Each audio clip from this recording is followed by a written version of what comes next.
Bonjour Madame Pou. Aujourd'hui, je vais vous parler du livre que j'ai décidé de vous parler pour ma critique littéraire. Le titre de ce livre s'appelle Acide sulfurique. L'autrice de ce livre est une femme qui est nommée Amélie Nothomb. Elle a été publiée dans la maison d'édition Le Livre de Poche. L'année de publication, premièrement, elle a été publiée en 2005, mais 2 ans plus tard, en mai, elle a été publiée dans la maison d'édition Le Livre de Poche en 2007. Le livre est sorti en Belgique. Maintenant, Madame Pou, je vais vous parler un peu de l'autrice, de Madame Nothomb. Elle est née en 1967 au Japon. Et plus tard, en 2016, dans sa vie, elle devient une membre de l'Académie royale de Belgique de fauteuil de Simon Leys. Comme vous le saviez, je ne suis pas un lecteur, un très bon lecteur, mais lorsque j'ai trouvé ce livre dans mon sous-sol, je suis tombé en amour avec, et à chaque soir, au lieu de rester sur mon téléphone, je lisais ce livre. Comme vous aurez pu le remarquer, dans ce livre, les noms des personnages, ils ont des noms très bizarres. Le premier personnage que j'ai remarqué, c'est une fille, elle s'appelait CKZ 114. C'était une esclave dans le livre. Il y avait aussi Zdena. Elle, c'était une maître d'esclaves. Et le troisième personnage principal, il s'appelait EPJ 327, qui lui aussi était un esclave. Le lieu du livre, la plupart des actions dans le livre se sont déroulées dans un camp de concentration.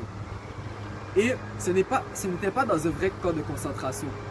Parce que l'action où est-ce que ça s'est déroulé dans un jeu télévisé qui avait pour but de montrer les camps de concentration avant, mais sous un autre angle. C'est pour ça que les personnages avaient des noms bizarres. Dans le livre, je vais vous dire une définition que vous ne savez peut-être pas ce que ça veut dire, mais dans le livre, il y avait un rôle qui était le rôle des maîtres d'esclaves, qu'on le surnommait capot. Le capot, c'est une personne qui est chargée d'encadrer les prisonniers dans les camps de concentration. Maintenant que vous connaissez c'est quoi un capot, je vais vous parler maintenant de la crédibilité de ce livre. Mais moi, je trouve que ce livre montre la domination des capots sur les esclaves. Donc, j'ai trouvé que ce livre était très crédible à ce point-là, parce que les capots, c'était comme les nazis avant, et les esclaves, c'est comme les juifs d'avant, vous comprenez? Maintenant, je vais vous parler de l'originalité du sujet.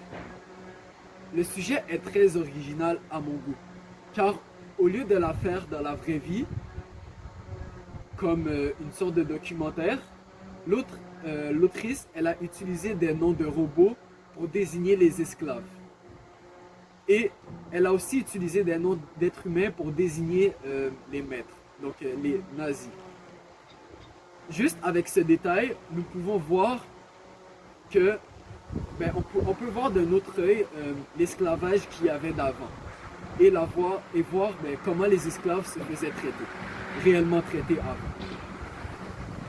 En plus de ça, l'autrice, elle a eu l'imagination de rentrer l'histoire dans une série télévisée pour ne pas trop rendre déprimante et avoir de cours d'histoire, dites-le, dans le livre.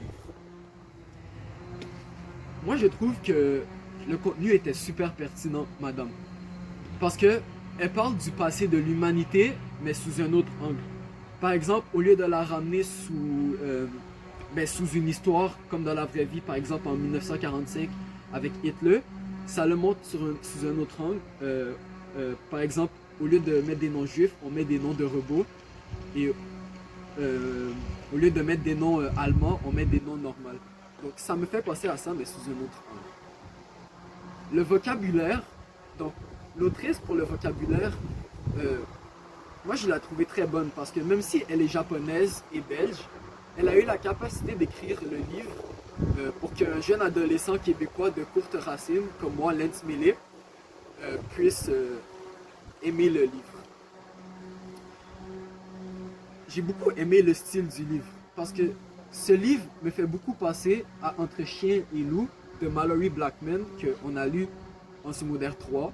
que je suis tombé également en amour avec ce livre, parce qu'elle parle de sujets très sérieux dans le monde, d'égalité, d'esclavage, mais pas avec des faits réels. Ça le raconte pour que même un enfant de, pas 8 ans, mais par exemple 12 ans puisse comprendre sous un autre angle, sans trop tomber dans la sombritude de l'humanité. J'ai pris une citation du livre et je vais la lire pour vous. Je m'appelle Panonique. Peut-être qu'à vos yeux, Madame Cruz, ça vous dit rien, mais pour moi, ça a une signification lorsque j'ai lu ce livre. Parce que Panonique, c'était le nom d'une fille qui avait un nom de robot dans le livre. Et quand elle a dit « Je m'appelle Panonique », ça l'a démontré qu'elle avait le même nom que les dirigeants ou les maîtres d'esclaves dans l'histoire. Et ça m'a montré que peu importe qui tu es, qu'on t'appelle d'un nom ou d'un autre, tout le monde est égal et pareil dans le monde. Quand, dans l'extrait, quand elle a dit « Je m'appelle Panonique », ça l'a aussi montré aux autres esclaves que eux aussi ils étaient importants et ça l'a amené une sorte de rébellion dans le livre. À la page 109, il est écrit « Il est beaucoup plus difficile de battre un individu dont on connaît le nom. » Donc, pour moi, j'ai vu cette citation de cette manière très spéciale parce que avant, on l'appelait CKZ 114 et ça la rabaissait un peu. Mais maintenant qu'elle a dit « Je m'appelle Panonique » et qu'on connaît son vrai nom, ça nous donne moins le goût de la battre, de la maltraiter, que quand on l'appelle par exemple CKZ 114.